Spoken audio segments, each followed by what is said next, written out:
Welcome to today's webinar, Toxic Floodwaters, Environmental Justice and Public Health Implications of Extreme Weather and Toxic Chemicals. This is the second in a three-part series on toxic floodwaters and the climate crisis. I'm Brian Gumm, the Communications Director at the Center for Progressive Reform. CPR is an action-focused think tank that leverages a national network of law professors and other academics with a team of analysts to drive public policy for a just America. Working alongside public interest groups and frontline communities, CPR builds policy tools and strategies to inform policymakers and support people and communities on critical issues related to health, safety, equity, and the environment. We are also looking ahead, envisioning a future direction of sound policy to protect the public, make our government work for us, and build a better, more sustainable future. You can learn more on our website at progressivereform.org. Now on to today's presenters. Ramya Chari is a policy researcher and expert in issues related to environmental and social determinants of health, public health preparedness, and environmental risk assessment. Shahela Begum is a seasoned community organizer who coordinates outreach and vulnerability assessments with industrial waterfront communities in Brooklyn. Jaleesa Gilmore is an environmental health researcher focusing on climate resilience and promoting equitable environmental conditions in New York City. And CPR member scholar Rebecca Bratsby's is an internationally recognized expert in environmental law and expanding community participation in decision-making. Today's webinar will be moderated by CPR policy analyst Daria Manovi. Daria? Thanks, Brian. Thank you everyone for joining us today on this webinar. As Brian said, this is the second in a three-part series that CPR is hosting on toxic floodwaters. So to start today's discussion, we're going to have a bit of a moderated Q&A with the speakers, and then we'll open it up to questions from you all. So to start, for the audience's benefit, I want to note that all of the folks who are on today's call have worked on issues in New York City, and in several cases, your organizations have been involved in the same projects. So to start, I'd love to ask each of you to answer in a sentence or two, what is your vision of environmental justice in New York? And can you provide one example of how you intentionally pursue that vision in your day-to-day? Shahela, could we start with you? Yeah, sure. So for me, environmental justice and climate justice is frontline led. So it's people who live and work in the community who know it best, and they can work together in offering solutions. And so one of the things that Uprose is working on is our comprehensive green resilient industrial district. And this is in order to utilize our industrial waterfront for green manufacturing, climate adaptation, and mitigation. Yeah. Ramya, how about you take it next?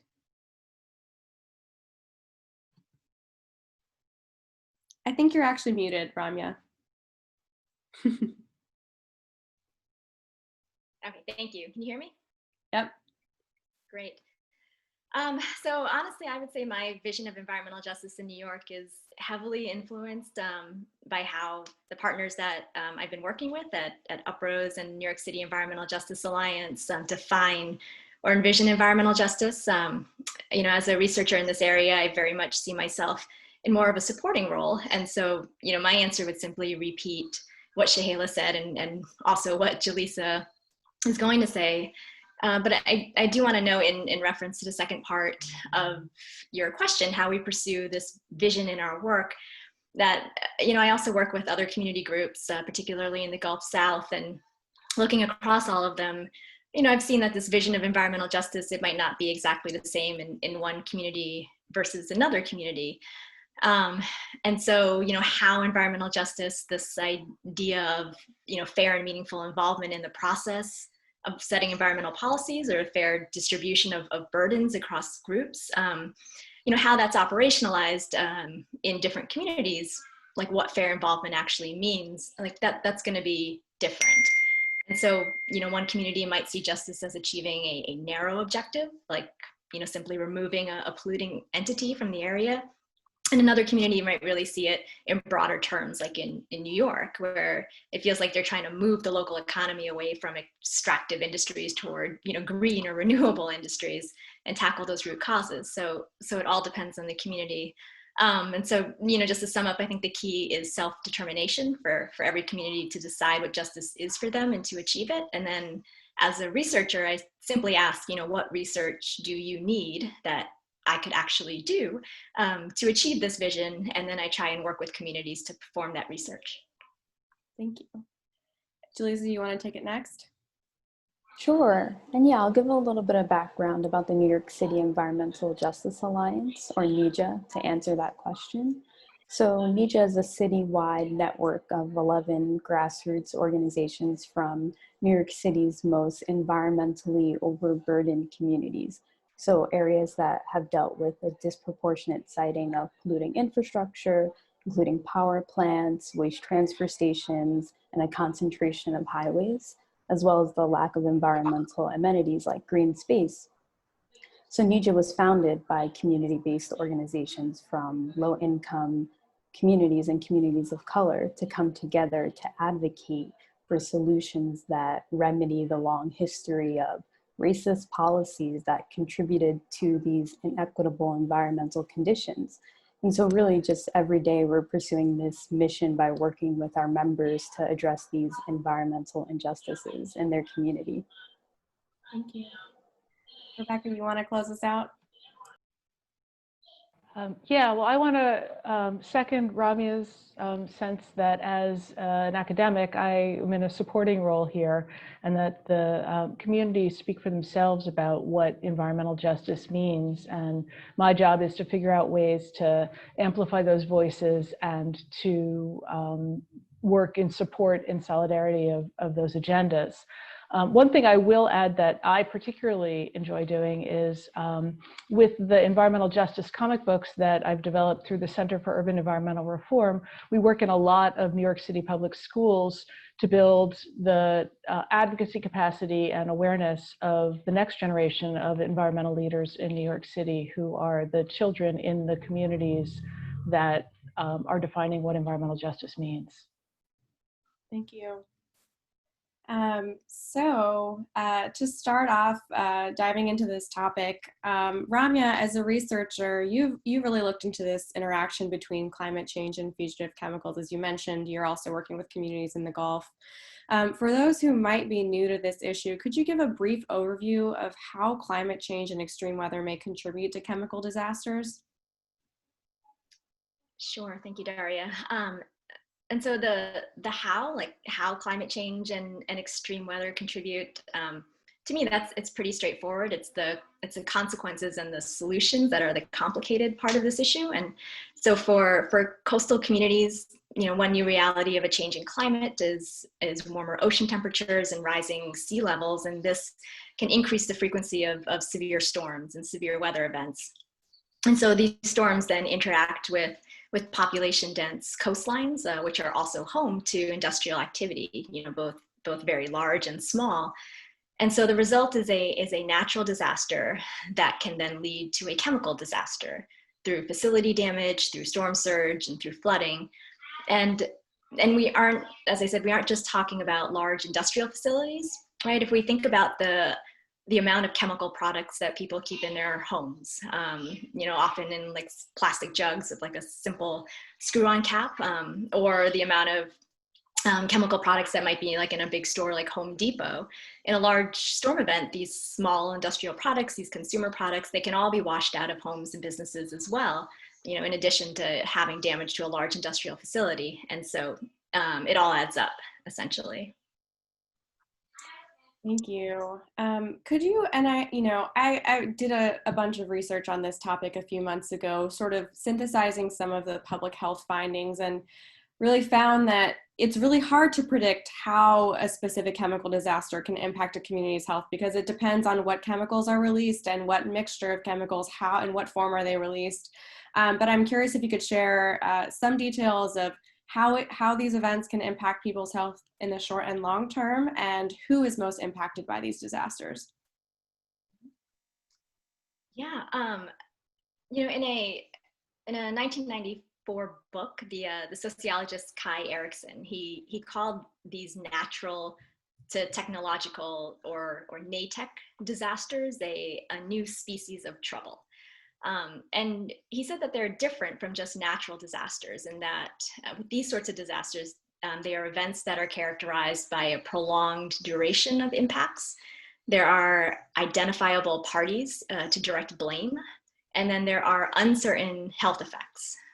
And that's really a big problem. Like, as you said, we do not have a great handle at what the health effects of these events are. And you think of, say, like a large hurricane event and the vast flooding, the diffusion of toxic chemicals, the uncertainty about where they end up, in what quantities, in what mixtures, in what potencies, in what populations. And then consider we almost never have real-time exposure measurements either. The research is very, very complicated. And unfortunately, that's often used as the limitation to any action, right? The research can't provide evidence of harm, or we can't say that anything that's, you know, in the ground or the floodwater now wasn't there, you know, prior to the storm. But I think that point of view, it's missing some important points that were raised by Erikson. The uncertainty surrounding these chemical disasters can lead to some troubling mental health and social impacts that really don't get nearly the attention that I think they should. So on an individual level, right, uncertainty over the short-term or the long-term health effects, this can lead to psychological stress and anxiety. And I'm not just talking about, you know, diagnosable conditions like PTSD or depression, but, you know, also the very nature of worry and stress that accompanies a person daily when they have to live with the uncertainty of not knowing, you know, whether they or their loved ones are being exposed to something that could ultimately cause them harm. And so this is a similar concept to things like weathering or allostatic load, which talk about chronic stress leading to the wear and tear of one's body over time. And there's some research to look at these psychological impacts. I've seen studies after the Deepwater Horizon oil spill, but I think it's definitely an understudied area. And then in terms of social impacts, the uncertainty over effects, you know, this can also lead to distrust of institutions such as, you know, government or even academia to adequately protect the public's health, right? And so it could further break down our sense of a social compact. It can lead to information gaps, which, you know, then leads to a vacuum, which can lead to rumors and conspiracies that can, you know, act to ratchet up fears and then further that sense of distrust. And then when there are parties to blame, there is conflict. There's possible litigation, there's anger, and, you know, this can lead to an inability for a community to heal, to recover, and to grow resilience for the next disaster. So, you know, we can conceptualize this whole issue narrowly in terms of health impacts. It's an environmental health problems, chemicals get released, you know, what are their health effects? But I see it as a lot bigger, and that this is a problem that really taps into multiple issues in our society. Absolutely, thank you. And I think too, you know, there's been some great research as well demonstrating that unfortunately many of these facilities are disproportionately sited near Black and Brown and lower wealth communities. And so these effects that you are describing are also being disproportionately felt by communities that have been historically excluded and disenfranchised. So I think, and that'll be, you know, part of our discussion today. So thank you. So moving on, so when thinking about extreme weather and chemical disasters, many people's minds often jump to Hurricane Harvey and the Gulf Coast, where we know this is a pretty significant issue. But as the effects of climate change intensify, this is also a growing concern in areas like New York City, which was pretty severely impacted by Superstorm Sandy in 2012. One of the major federal policies that aims to improve preparedness for and reporting of chemical disasters is the Emergency Planning and Community Right to Know Act, or EPCRA. Rebecca, as someone who's done a lot of research on community participation in environmental regulations, can you talk about what EPCRA does and how it's been implemented in New York?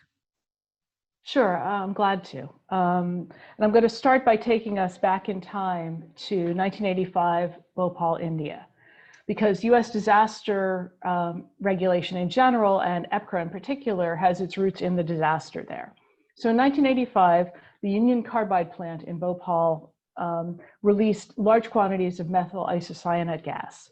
Hundreds of thousands of people were sickened and an untold number of thousands died. And analyzing what went wrong with the response, the accident itself is an ugly story about cost cutting and sloppy oversight. But putting that aside for the moment to talk about the response, three things were clear. First of all, first responders didn't know what they were dealing with, so they couldn't protect themselves. Second of all, doctors didn't know what they were treating, so they sometimes did more harm than good.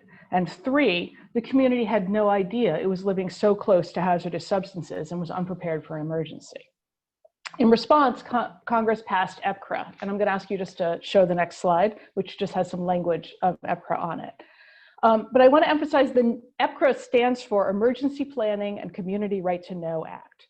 Emergency Planning and Community Right to Know. So this is one of the sections of EPCRA, and it establishes a local emergency planning committee, an LEPC. And by law, you can see this committee is supposed to include, at a minimum, I highlighted that, right? Community groups along with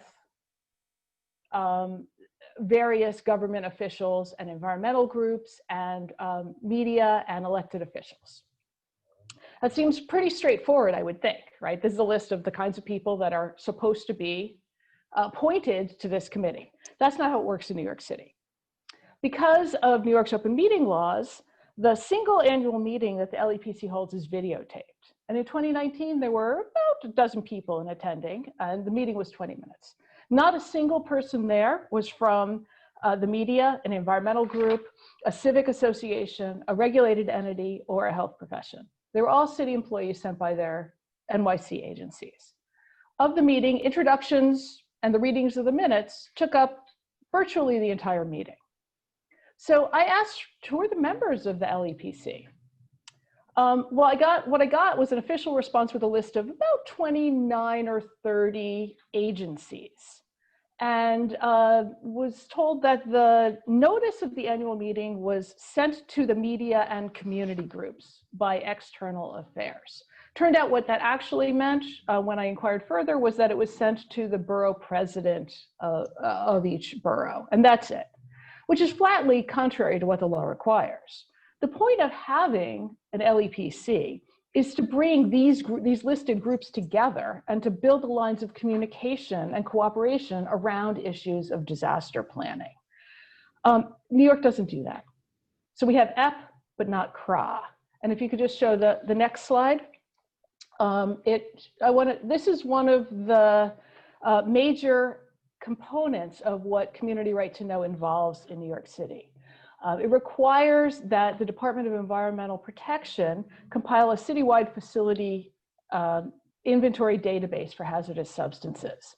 The database includes the name, location of each facility that has the kinds of substances that Ramya was just talking about above a certain quantity, as well as where they're stored and whether they're in a special flood or coastal evacuation zone. And that last part about whether they're in a special flood or coastal evacuation zone, that was added after Sandy, and there are some additional requirements for those facilities, and then there's some guidance on top of the requirements.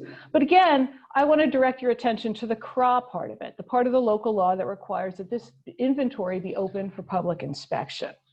You can see at the bottom here that the commissioner shall publish a notice in the city record when the information is available for inspection by the public at a location specified.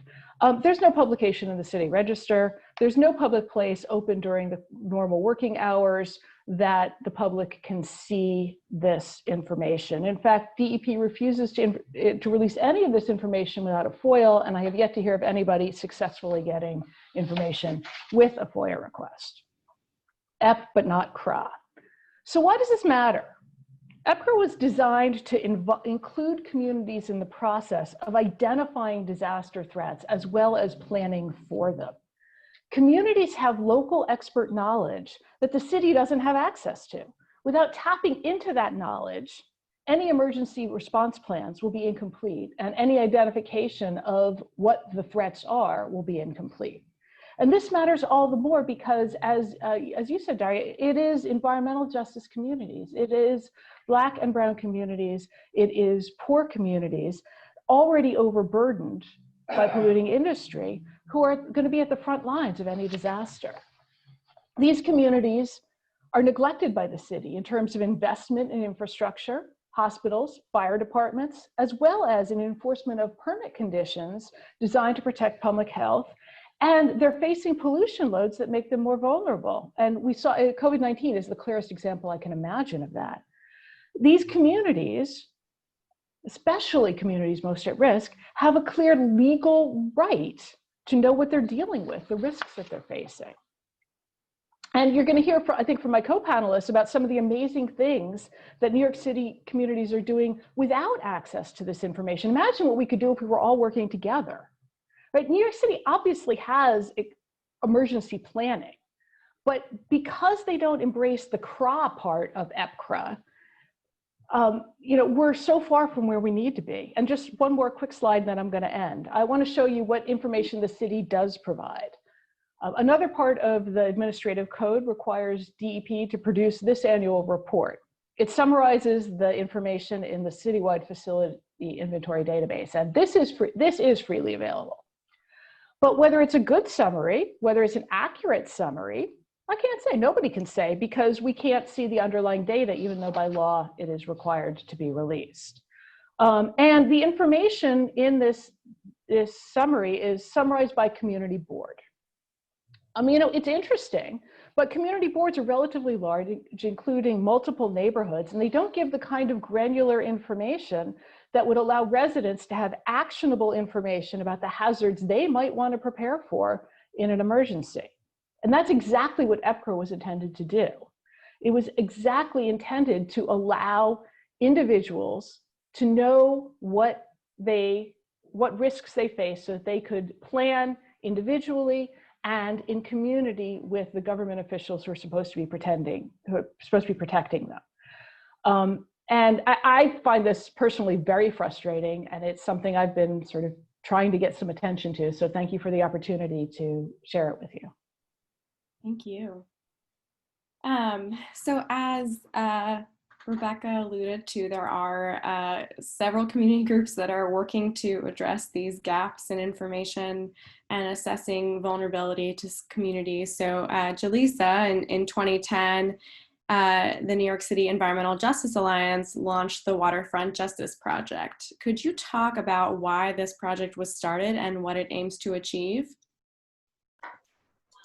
Yeah, so we all know because of climate change through sea level rise, flooding, and storm surge, it's increasingly threatening New York City's coastlines. And so New York City, if you want to go to the next slide, has these zones called Significant Maritime and Industrial Areas, or SMIAs, and they're designed to encourage a clustering of heavy industry and other polluting infrastructure along the waterfront. And so there are 7 of these zones in New York City, and not only are 6 of these 7 in environmental justice communities, they're all in hurricane storm surge zones. So NYC'S began to ask the questions, what happens if a storm comes and floods these facilities, releasing the chemicals into the community? What impacts would these already environmentally overburdened communities face, especially with climate change causing more frequent, more intense storms? And that's the main premise of our Waterfront Justice Project and the questions we were trying to answer, as well as a little bit of what Ramya already explained with fugitive chemicals and extreme weather. And so this was before Hurricane Irene and before Hurricane Sandy, when really none of the environmental regulations that existed were addressing climate change. And so what we really want to do is ensure that the city is addressing these climate change impacts and the potential vulnerability of the residents and workers from the risk associated with storing potentially hazardous material during extreme weather, as well as conducting vulnerability assessments for businesses looking to locate in these industrial areas, and developing design guidelines with this in mind. Thank you.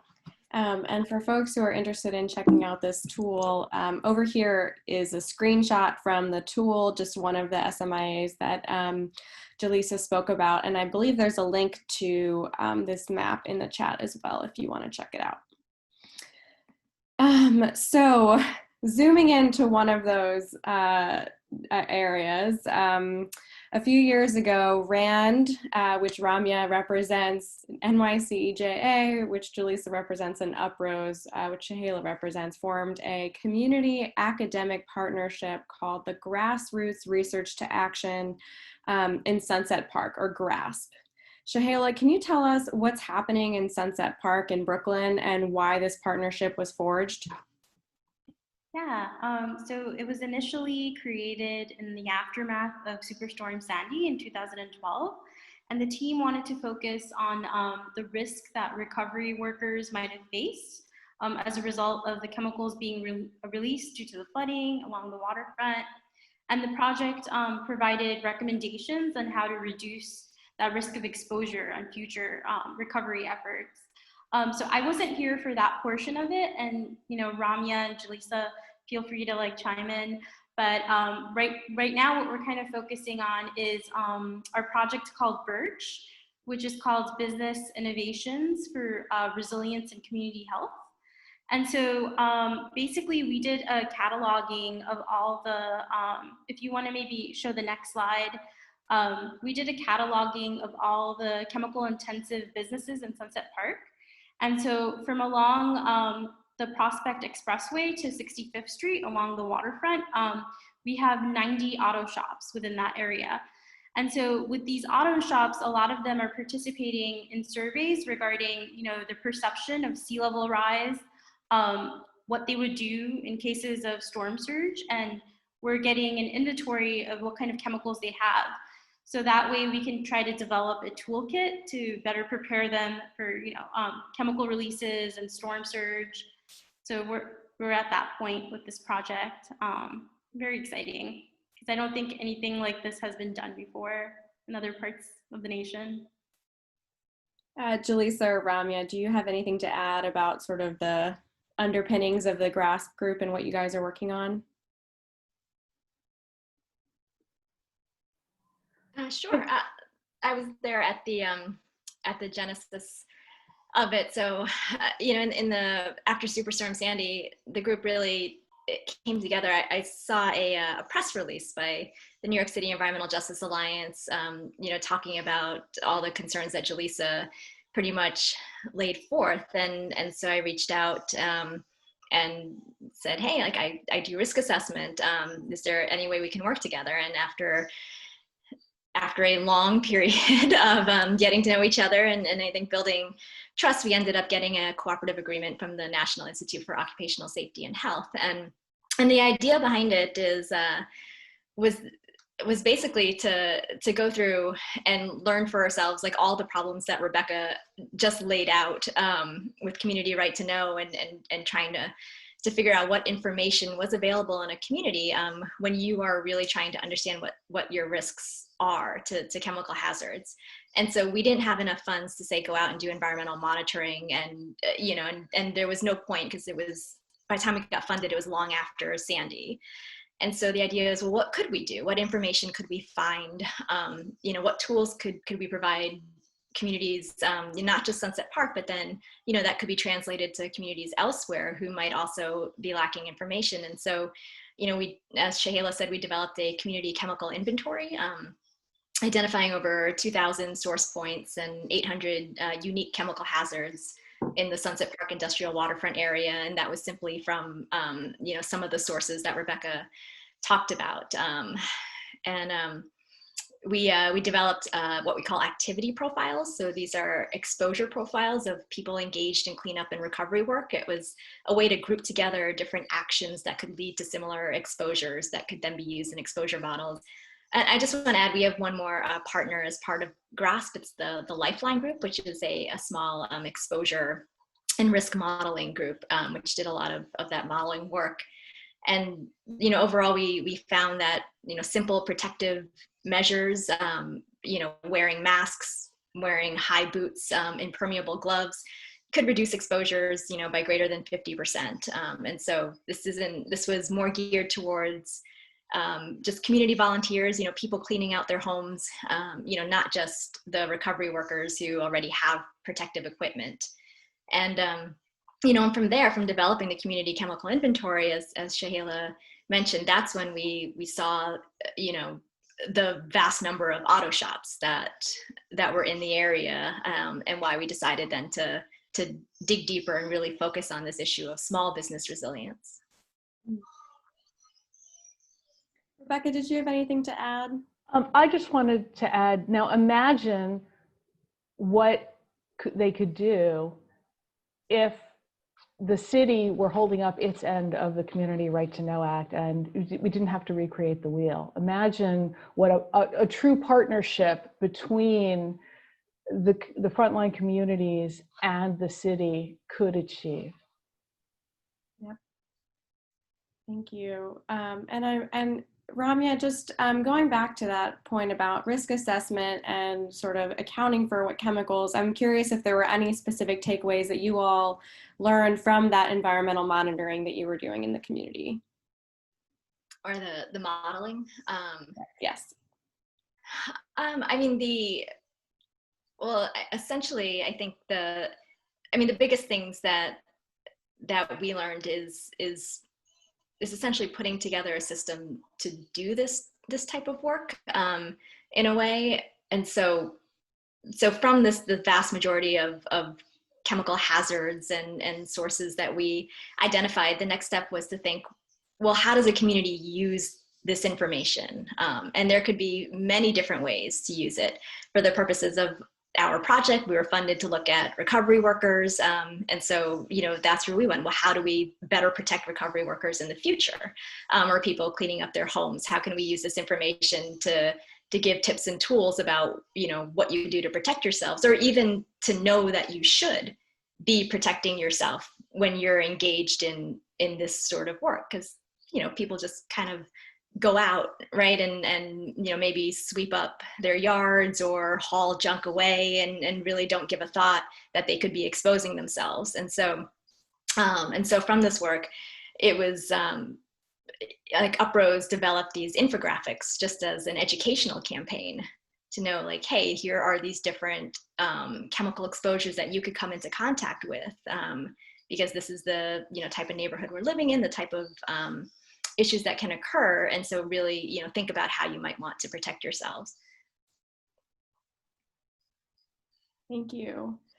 And, you know, in terms of engaging community members, I'm curious if the folks, like the recovery workers, as well as the nearby residents that you were working with, were those folks that were already plugged into UpRose and NYC'S? I'm curious sort of how you built those community relationships in this project. And I guess that would be potentially for Shahila and Jaleesa. Yeah, we have community stakeholder groups that help us in the decision-making process and will let us know, you know, what makes sense, what doesn't, and kind of like those meetings that we have community input help us a lot in kind of decision-making and planning in the process. And I don't know, Jaleesa, if you want to add anything else. I think you got it. So, Ramya, you mentioned that, you know, part of this process was figuring out how you do this type of assessment elsewhere and creating sort of a framework. And I know were a co-author on a paper published in 2018, which sort of outlined this framework for community-based environmental monitoring following a climate-related disaster. So I was curious if you could briefly summarize what those 6 steps in the framework are. Sure. So in our paper, the first step we laid out for developing this sort of community-based environmental monitoring plan is of course to form a community-based collaboration if you don't have one already, right? So in step 1, we basically say don't go this alone. Without community involvement in monitoring programs, you run the risk of implementing something that ultimately is seen as not relevant to affected community or just might not be trusted. And so then it just won't make really any sense. Step 2 is to identify shared goals for monitoring, shared objectives. And so you have your partners, you also identify different stakeholders, for monitoring, and then figure out, what does everybody want to do with the data? And you might have different objectives, but knowing these objectives and stating them up front will inform then how you set up the monitoring plan. Because different objectives, might have different requirements for say, the quality of the data that you need to collect. And so data quality control, the turnaround time when you might want to get out there, and of course, just the type of information you want to collect and make sure you have access to. And so laying that out upfront ahead of a disaster is very important. Step 3 is then to just establish your implementation protocol. So how are you going to actually carry this out? And this, of course, should be done ahead of the storm. You don't want to be developing your protocol right when the event happens. And in steps 4 and 5, we define 2 key pieces of this implementation protocol. And step 4 is to prioritize your chemicals of concern. Again, do this ahead of the event. If you have information about what's in your community, ideally you can prioritize in many different ways, and this will be dependent upon the community. You can think about the quantity of chemicals that are likely to be present in your community, the potential for certain chemicals to be released, the toxicity or the potential health effects of chemicals might be another reason that you want to prioritize certain substances. And so again, with your partners, with your stakeholders, these are the sorts of decisions you'll make prior to an event. And then step 5 is to designate the locations for monitoring. And so again, this will also be community dependent, where you want to actually monitor. And you can do this in a number of different ways. For our study, we developed a very simple model to try and understand, where concentrations might be the greatest if chemicals were to be released. But community can simply say, well, where are our most vulnerable populations, or what are the most vulnerable facilities, and just concentrate, say you're going to concentrate your monitoring efforts there. And then finally, step 6 is to develop a dissemination and a communication plan. And so at the end of the day, you want people to use your data, and you need to identify who those people are, who the relevant stakeholders are, and then what their information needs might be, what their take might be, what their criticism might be, and then bake that into how you communicate and how you disseminate the plan. Thank you. And we linked the paper, which I believe is open access, and outlines all these 6 steps in great detail in the chat for folks who are interested. So as a follow-up to you, and actually, Rebecca, it'd be great if you are able to comment on this as well. It seems that a lot of researchers and policy advocates who are interested in investigating environmental injustices often grapple with how to effectively engage communities in their research and advocacy. So could you, Ramya and Rebecca, could you speak to how you've effectively supported grassroots efforts with your research, perhaps even beyond this GRASS project, and sort of the role of citizen science, and what advice you would give to other researchers or advocates who are interested in forging these partnerships? It's a big question. I'll start. It's a big question, and I think there are like a number of rookie mistakes that researchers or others make when coming into this area, and I say this as someone who has made mistakes and will probably continue to make mistakes, and that's why I can speak to those now. So if I were going to frame this as maybe the most important lessons learned so far, I would give the following pieces of advice from my perspective. First is do your homework on the community you wish to engage with.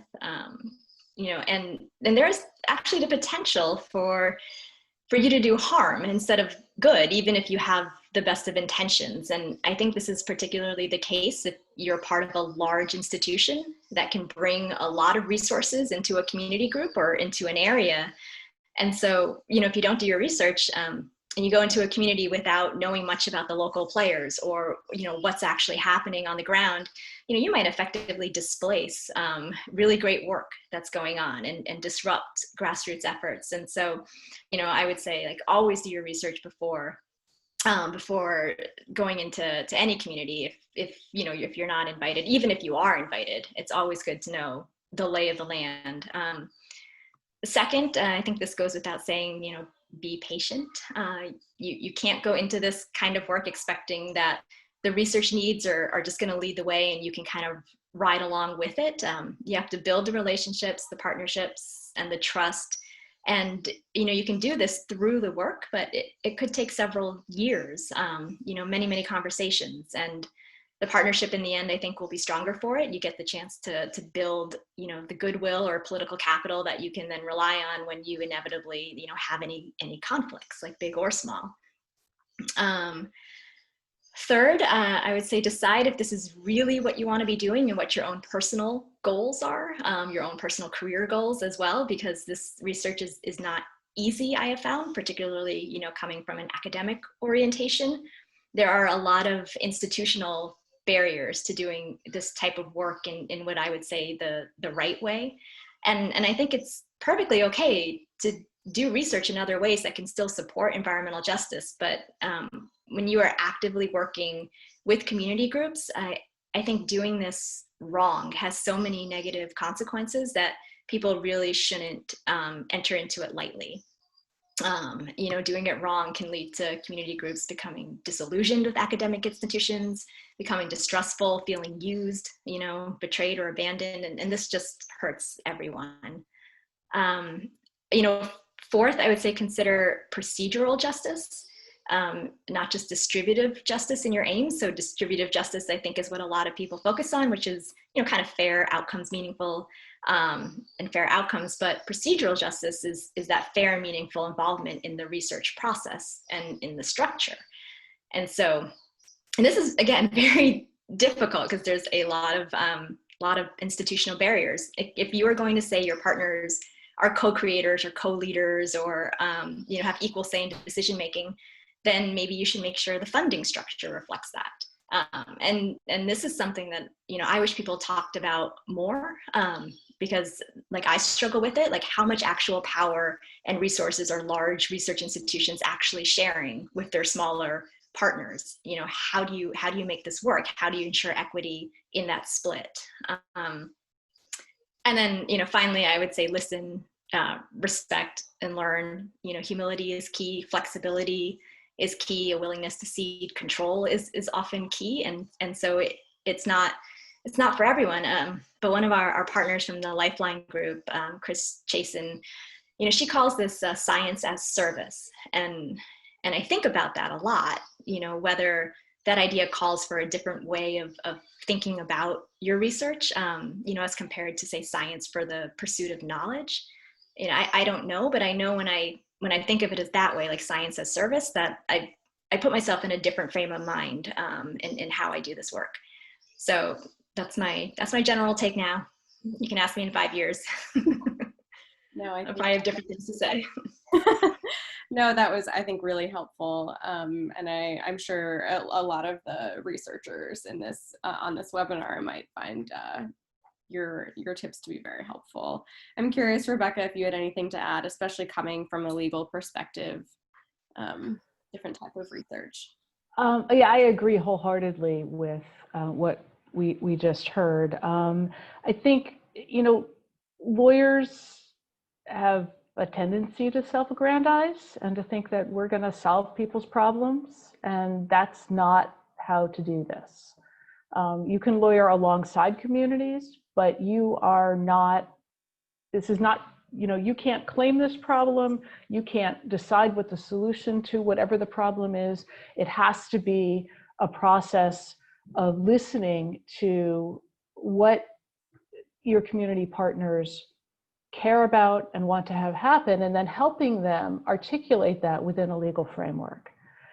And ideally, letting them be the ones who speak it in that legal framework. Obviously, if you're in court litigating, that's not possible, but in so many arenas, it doesn't have to be the lawyer speaking for the community. It can be the lawyer there helping the community members speak for themselves. And that is so much more powerful, both in terms of making an impact on the listener, but also in terms of building the community's capacity to advocate for the next issue when you're not there anymore because you've moved on to whatever. I mean, ideally you have a partnership that lasts for a long period of time and you're collaborating continually, but given the multiple demands on everybody's time, it's very likely that whoever you're working with to fight the siting of a waste transfer station or whatever is going to be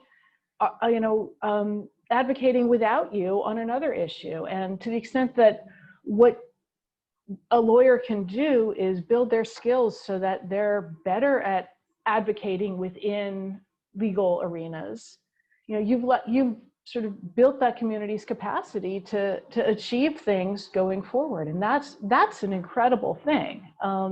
It's law in the service of human needs, which is the motto of the law school I teach at, CUNY School of Law, is really about understanding sort of that,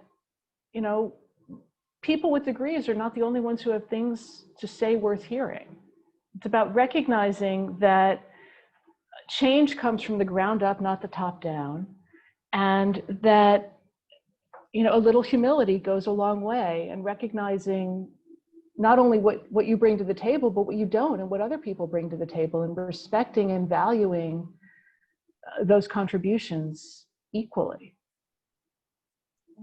Seems like a lot of themes of science and law as service and practicing humility in your work. So thank you both.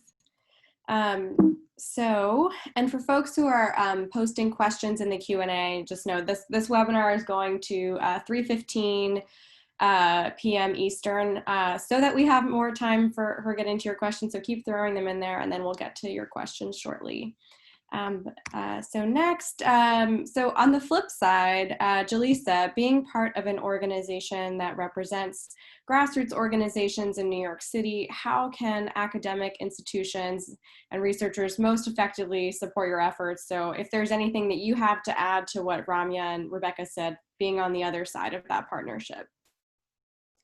Yeah, I think Ramya and Rebecca did an excellent job of summarizing some of the key points that are really important. And since I've started with Nija and been working with Ramya, she's been a great partner. So I just want to call that out. But yeah, as with all of Nija's work, whether it's an advocacy campaign or a research project, we want to really make sure that the work is being guided and shaped by the community's priorities. And for GRASP, our work is really rooted in the community-based participatory research model, and just making sure that any research that we do is really collaborative, and that the community partners in the research, everyone's involved in all aspects of the process, and really with the goal of ensuring that this research is arising from what the community actually needs, and any research results can really inform community actions to again address these long-standing environmental injustices in the communities that we're all working in. And then also just kind of additionally want to say this GRASP partnership also has been great because we're working with urban planners, public health experts, risk assessors, and we make sure that the partner is really looking at the issue from multiple perspectives, and we're not valuing one discipline over the other, but also really recognizing that the community brings not only a valuable perspective, but a really critical perspective for doing this work. Thank you. Shahela, did you have anything to add? I think I echo what Ramya, Rebecca, and Jalissa have said. I just wanted to say that sometimes there's a disconnect with academia and experts, residents, business owners who live in the neighborhood. They know their neighborhood the best, and so community-based participatory research allows that data to be stronger and the solutions to be more effective, because the people on the front line knows what works and what doesn't. Sometimes we might think that we have come up with the best solution, but it might not be applicable. So just kind of having that connection. Thank you. I'm wondering if either of you might be able to share with the group what is actually next for GRASP. Yeah, so right now we're going over best management practices that we can offer to the as guidance for the auto shops. And so we're meeting with community stakeholder groups to see what their thoughts on these practices, any input or feedback that they can give, and kind of developing an app that can be replicated in other parts of the country. And Jalissa and Ramya, please feel free to jump in. Yeah.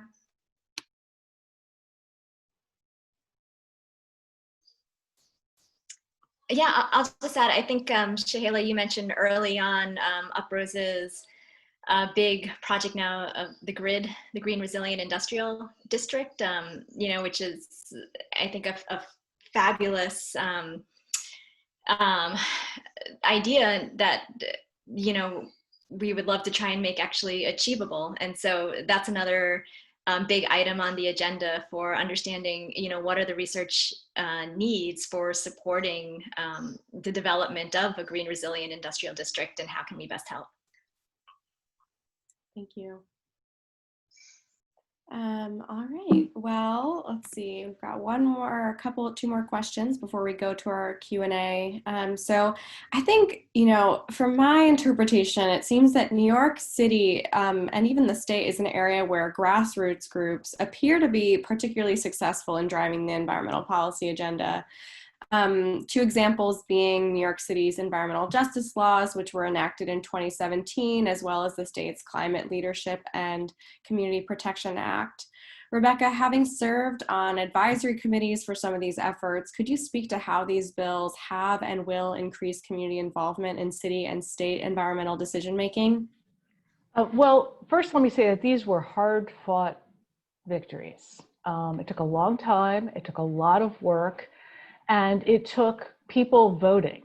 You know, we have an election coming up. It was only with the voting in of policymakers who made this a priority that we got the Climate Leadership and Community Protection Act. They've been kicking around for a long time and have been blocked by a group of legislators that didn't want to deal with it.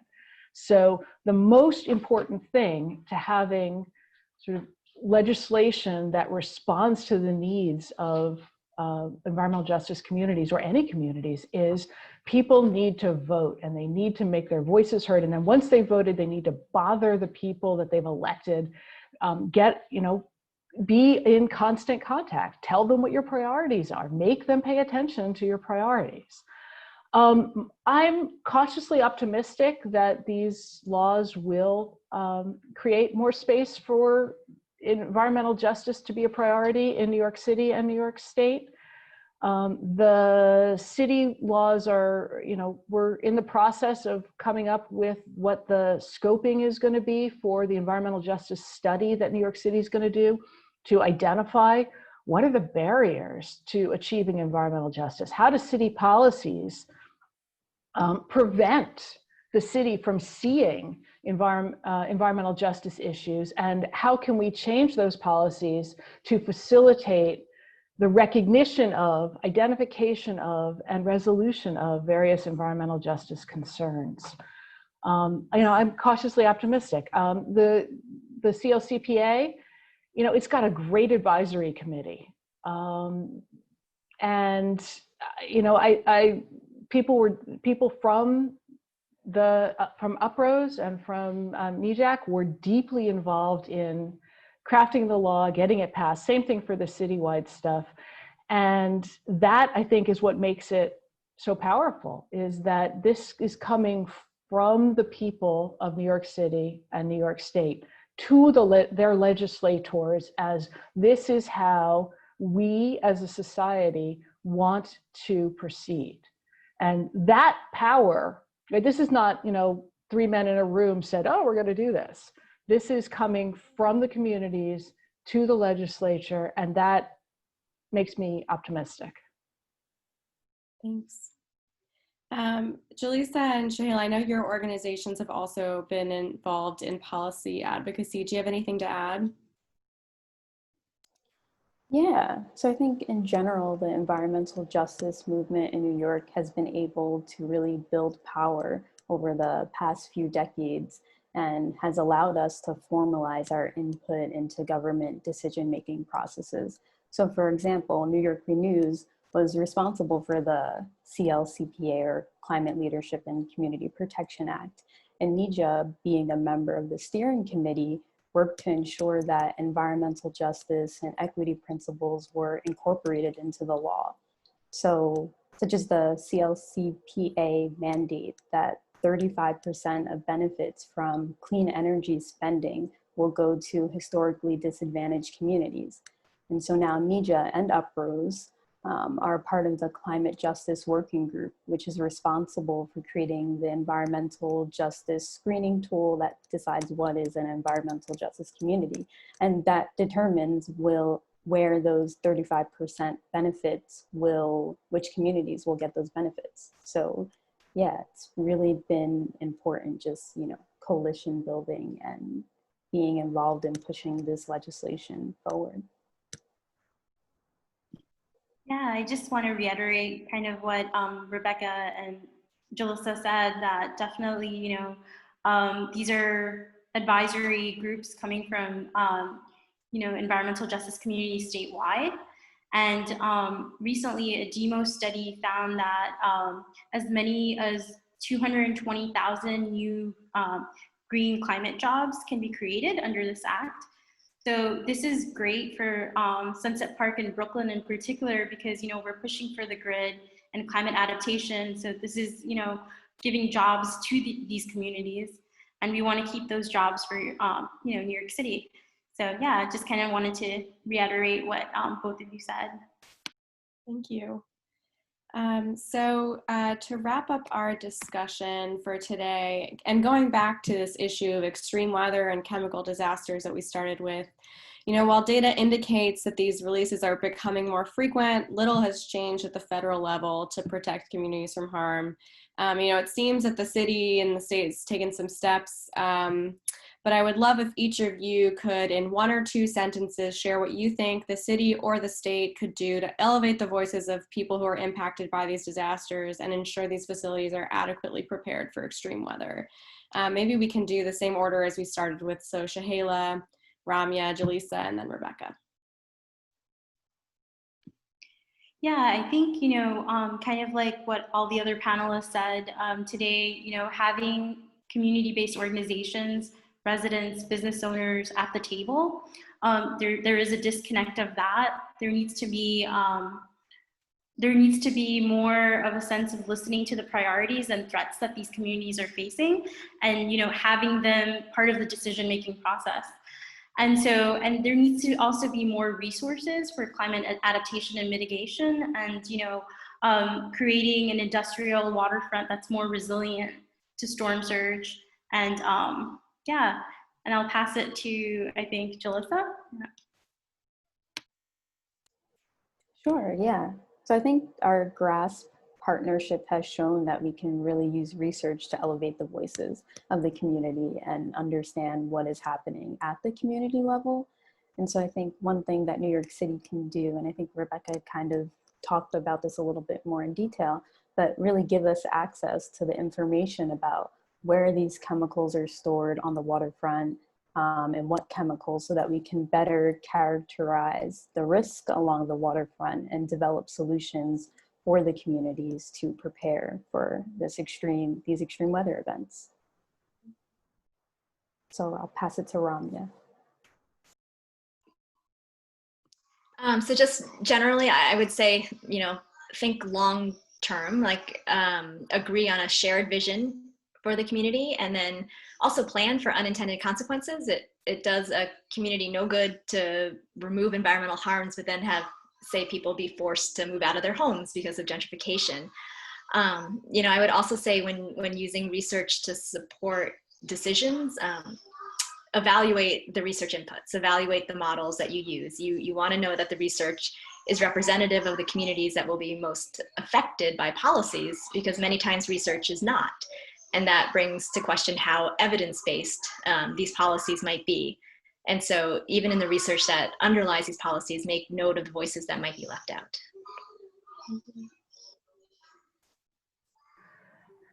I would really echo a lot of pretty much everything that my co-panelists have said, but I guess for me, the thing that might make the biggest difference would be if New York, the state and the city went back to the original vision of community right to know, which is a partnership that has information flowing in two directions. It's not about experts informing communities about what their risks are and what their approach should be. That's part of it, but also learning from communities as the experts about the risks that they face and about the parameters of solutions that make sense in the context. So, I think that if New York would sort of really take seriously the idea that risk communication is about both learning and about informing, I think we would be having very different, much more productive conversations that would take us much farther towards building a resilient New York in the face of a changing climate. Thank you. All right, so with that, we will move to answering audience questions. If you have a question, please pop it into the Q&A box that should be at the bottom of your screen. And if possible, please indicate who the question is directed to, just to help me with moderating these. All right, so I see a question here from Kate Cochran directed to Rebecca. So what can be done to hold New York DEP / the government accountable for embracing the right to know portion of EPGRA? Additional policy or legislation or something else? Well, we don't need additional legislation. We just need the legislation that exists to be complied with. And, everybody who's listening to this, and not just in New York, it's probably true in other places, get in touch with your elected officials. Ask them why this is happening. Ask them who's on the LEPC. Why isn't the list public? Why can't I want to go to it? How do I find out about it? Show up, ask questions. I think that the laws in place are perfectly fine. We just need to reclaim them and make them do what they're supposed to do.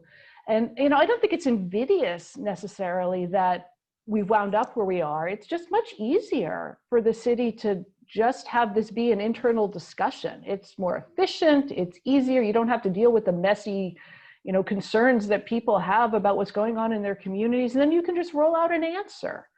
And if we let them do that, that's what they'll do. So let's not let them do that. Love that answer. So we have another, go ahead, Ramya.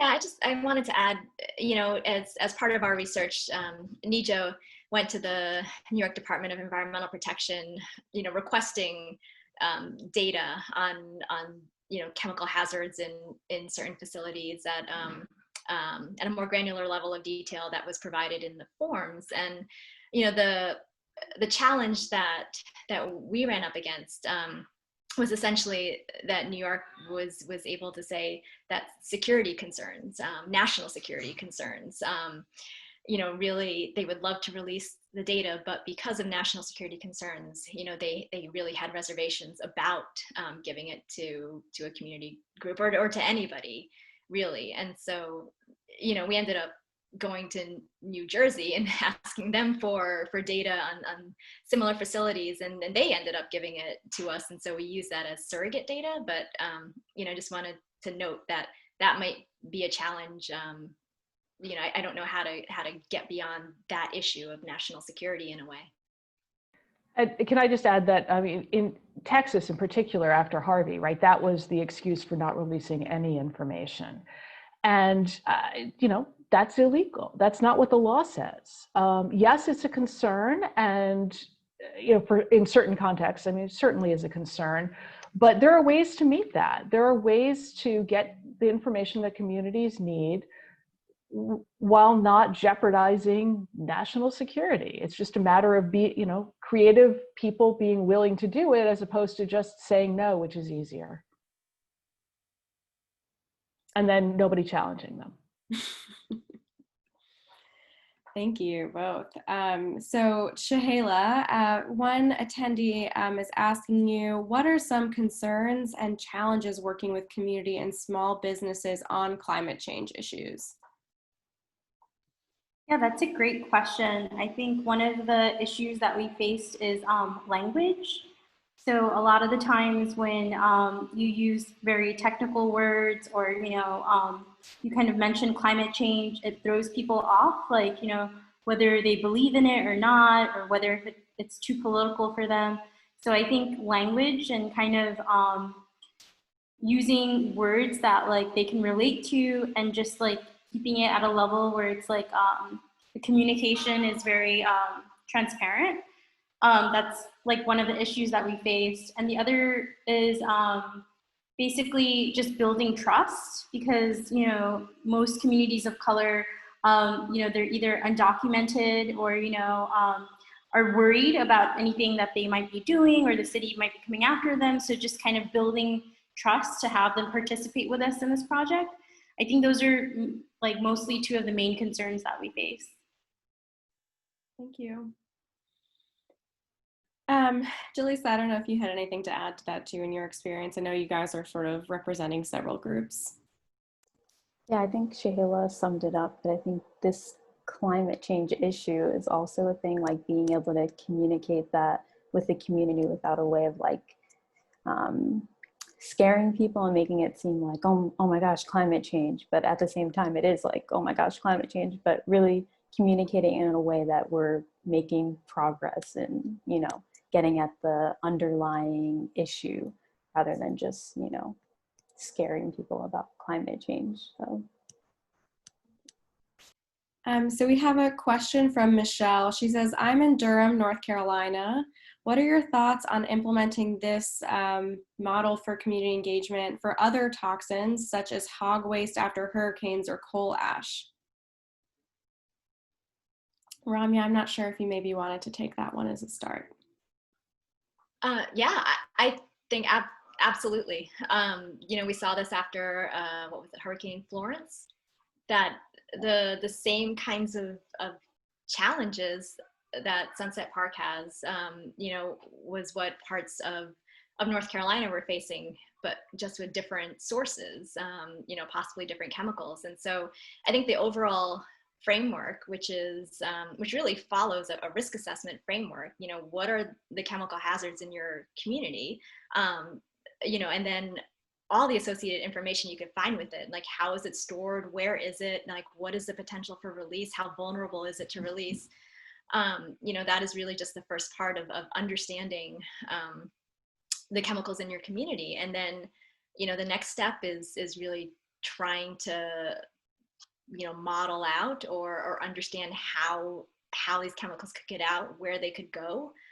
This can be as complex as you want it to be, but it could also be fairly simple in a way. Even just thinking about like what are the populations that are in closest proximity to your sources, and then after that it's putting these pieces of information together, like understanding who the populations that might be affected, the activities that they do that could lead to greater exposures, and then running exposure or risk assessments, and these sorts of models are freely available online and in various places, that people could just pick them up and try and input in, or input your information into this and come up with an estimate of risk. I think this model, this just general framework, would work in North Carolina. And when we talked about coastlines, and we tend to think of those as just on the coast, like the oceans, but but these issues are happening inland as well, like riverfronts, just any kind of waterfront area where you have any sort of industrial activity is going to be vulnerable to these sorts of fugitive chemicals. And I think the model and the framework and engaging the affected communities in this research in order to get the information you need can be done anywhere. Thank you. Do any of the other speakers have anything to add? Can I just add that Durham has a local emergency planning committee, and you know, just like I'm encouraging everybody in New York to show up and make some good trouble, you can do that as well. There are really, really powerfully and effective environmental justice groups in North Carolina working on issues of the waste from hog farms. They could use your support, they could use your voice, and again, make sure that you vote. Make sure that you elect people who care about these issues, and then become their best friends. You know, bug them, make them do stuff. Thank you. All right, so I guess we have one other question here, just sort of around how certain chemical names might be concerning to some folks. So Carolyn's asking, you know, I think especially in terms of transparency around what chemicals are being stored where, are officials worried that the public will overreact to certain chemical terms that, you know, might sound dangerous but are benign, while ignoring other terms? How can we have public input that takes this problem into account?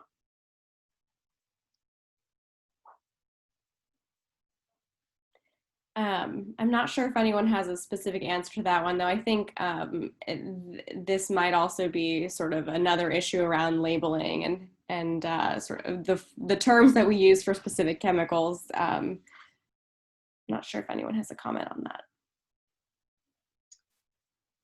I mean, in a more general sense, just, you know, thinking about risk communication around these issues can be difficult, and that's something our group also, you know, really wanted to think about, because again, most people aren't going around thinking, oh my gosh, like my community is filled with these chemicals that are, you know, really gonna harm me, and that's not the message that we want to send, you know, especially after a storm event, when people are going through so much.